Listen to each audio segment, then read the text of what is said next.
In the Middle Ages, a new civilization was forged on the European continent. Nobles and kings, faith and warfare, culture and learning, trade and innovation. These set the foundations of the modern era. This is the story of how Europe was born. In the first 2 centuries CE, the vast Roman Empire engulfed the Mediterranean Sea. It was a time of stability, prosperity, and peace, the Pax Romana. Citizens enjoyed its flourishing culture, fair quality of life, and relative security. This was achieved through Rome's centralized government and advanced infrastructure. In the remote eastern margins of the empire, a new religion was born, Christianity. Beginning as a small Jewish sect, it slowly spread throughout the pagan Roman world. In the 4th century, it was embraced by the emperors, becoming the official state religion. But by then, Rome's glory days were over. The empire was suffering from inflation, plagues, famine, and invasions. Managing it from a single center was becoming impossible. In 395 CE, the empire was divided into a Western empire with Rome as its capital, and an Eastern one ruled from Constantinople, also known as the Byzantine Empire. While the East was urban, rich, and prosperous, the West was rural, poor, and weak. It didn't last long. In the deep forests beyond the empire's borders, barbarian peoples were on the move. These were mostly Germanic tribes led by warlords and their loyal bands of warriors. These groups were pressing harder and harder on the Rhine and Danube rivers. Without much choice, the Western Empire began allowing them entry. Eventually, the frontiers were breached, enabling various peoples to migrate and settle within the borders of the empire. Whether guests or invaders, these peoples carved up Roman territory while imperial authority was crumbling. In 476 CE, the barbarian leader Odoacer deposed the last emperor of the Western Roman Empire, Romulus Augustus. This child emperor had no real power, but his removal stands as a milestone. The Western Roman Empire was no more. The so-called Dark Ages had begun. Romans, Christians, barbarians, these were the 3 main ingredients that combined to create medieval world. Around 500 CE, Europe was covered by newly established kingdoms ruled by barbarian kings. Their elites, emerged between Romans and barbarians, had gradually converted to Christianity. The most prominent kingdoms were those of the Ostrogoths in Italy, the Visigoths in Spain, and the Franks in Gaul. But these kingdoms were lacking key elements necessary to manage successful states. The great cities of antiquity were depopulated, some left in ruins. The Roman transportation system decayed, eroding communication and long-distance trade. Coins vanished, leaving no economic system to support professional armies. Literacy plummeted, crippling administrative systems, and most notably, peace and security were gone. This impoverished rural West was becoming more and more localized,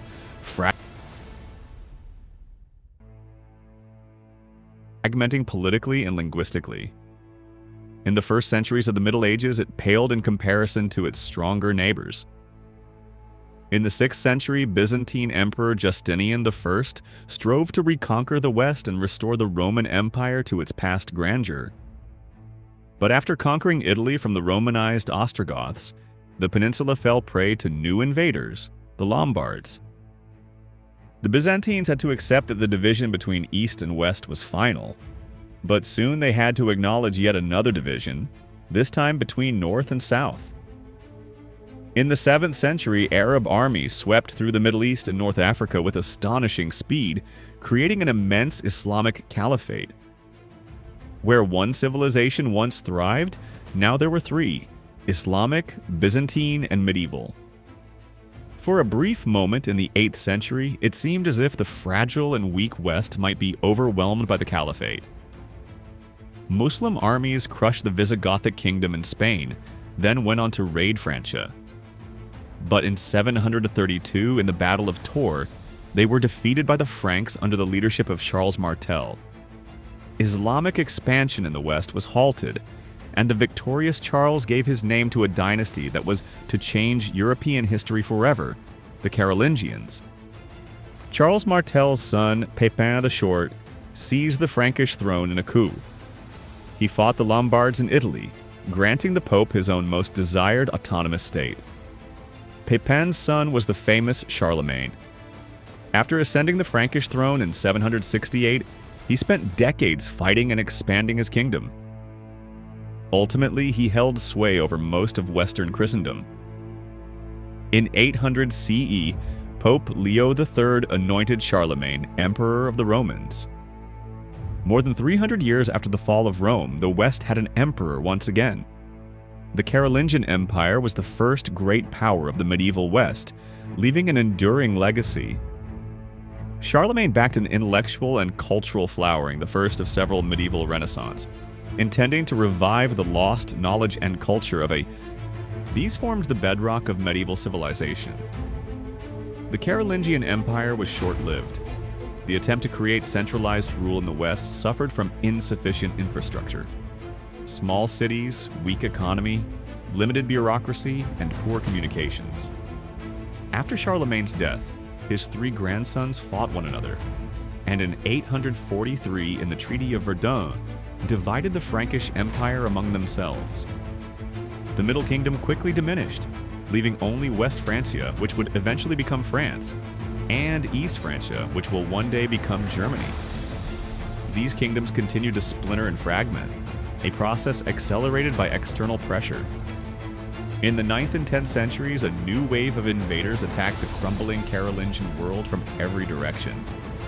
The Vikings came from the north, roaming the coasts and rivers of Europe, raiding and terrorizing the population. The Magyars, better known as Hungarians, rode in from the east, plundering defenseless settlements. And finally, Muslim pirates and raiders landed on Europe's southern shores. Europe was under siege. As the West was crumbling under repeated attacks, kings lost their power while local elites grew stronger. Europe was getting covered with a dense network of wooden casters, serving as fortified residences of local noble families.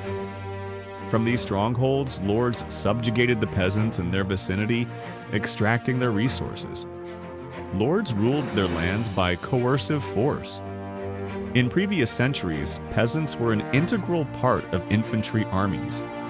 But new military innovations, such as Listric, further established cavalry as a decisive force. This new kind of warfare required resources only nobles could obtain. Consequently, European elites became full-time professional fighters. In a world ruled by a warrior nobility, territorial power was attained by vassalage. One noble granted another land and protection, and expected in return his fealty and military service. Kingdoms were becoming complex networks of personal relationships and mutual obligations. Kings were often weak and could be easily overshadowed by their strong vassals. This is often described as the feudal system. Centuries would pass before centralized states would emerge again in the West. In the 10th century, things started to change. Better climate increased agricultural yield. External invasions ceased as Vikings and Hungarians settled down and were absorbed into Western Christendom. And in some regions, royal authority was gaining ground. In Britain, King Alfred the Great and his successors unified the various Anglo-Saxon realms, creating the Kingdom of England for the first time. In West Francia, while political fragmentation continued, Vikings who settled in the north swore loyalty to the Frankish king. They became French Christians known as the Normans.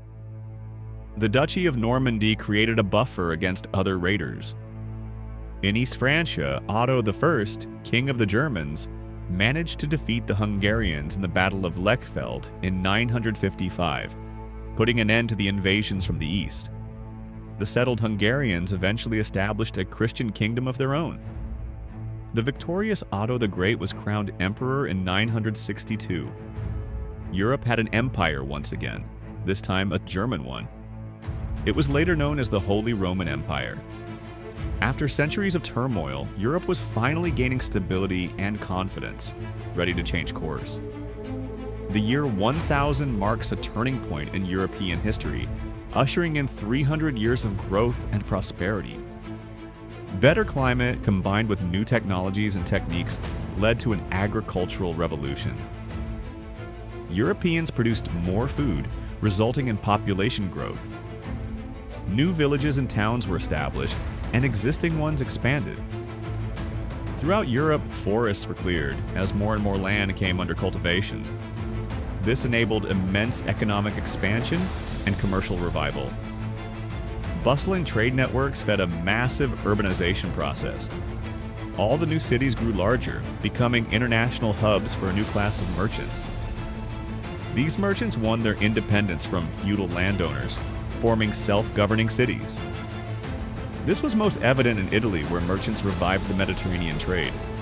As quality of life improved, art, architecture, and music flourished. Europe was becoming increasingly literate when the first universities were founded under the auspices of the Church. European intellectuals initiated a new renaissance based on the rediscovery and revival of ancient knowledge. But Europeans were not only conquering internal frontiers, they were also pushing outward. During the Central Middle Ages, aristocrats from the Carolingian heartland conquered and colonized new territories, pushing the boundaries of Western Christendom. This process, described as the Europeanization of Europe, resulted in an expanded and more homogeneous civilization. In 1066, William the Conqueror, Duke of Normandy, invaded England. In the Battle of Hastings, he delivered a Diao. Europeans were casting their gaze further still. In 1095, Pope Urban II called on Christian warriors to liberate Jerusalem and other holy sites from the hands of Muslim infidels. Crusader armies swarmed to the east, establishing several states on the shores of the Mediterranean Sea. These states proved to be a weak Western outpost. Over the course of 200 years, they were reconquered by Muslim forces. Nevertheless, they signaled an important message. The Catholic Church had awakened. In the early Middle Ages, the Pope was weak, holding little influence outside Italy. The Church was a loose network of priests and monks, appointed and controlled by local aristocrats. In the 10th and 11th centuries, a movement emerged set on reforming the Church and society as a whole. The reformers demanded to free the Church from the world, to extract it from the influence of kings and nobles, and rebuild it as a papal monarch.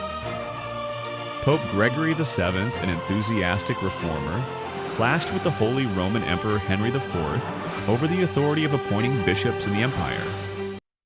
The first round of conflict ended with Henry waiting for 3 days in the snow outside a fortress at Canossa, begging for the Pope's forgiveness. The second round, however, ended as Henry invaded and appointed his own pope, forcing Gregory into exile. Although it seemed as if the emperor had won, in the 12th century it became clear that the papacy and the reform were victorious. The Church had become a robust, centralized, hierarchical organization. With elaborate administrative and legal systems and immense resources, its power stretched across Europe. At the top of the pyramid was the Pope, ruling the Church as an absolute monarch. As popes grew stronger, kings were left envious. Then they followed suit. The power of medieval kings was constrained by the armed aristocracy. During the Central Middle Ages, their numbers vastly increased, and castles were multiplied, with wood being replaced by stone and designs getting bigger and stronger. Aristocratic lifestyle and culture underwent refinement with the advent of the Christian knight ideal and the code of conduct known as chivalry. But at the same time, aristocrats in some regions were faced with the emergence of stronger kings and kingdoms. In England, the Anglo-Norman dynasty formed a small and consolidated state, free of the feudal mess abundant on the continent. In Iberia, the reconquest of land from the Muslims strengthened the Christian kings, enabling centralized states to emerge. In France, the kings of the Capetian dynasty gradually expanded their personal domains, enabling a functioning state to form there as well.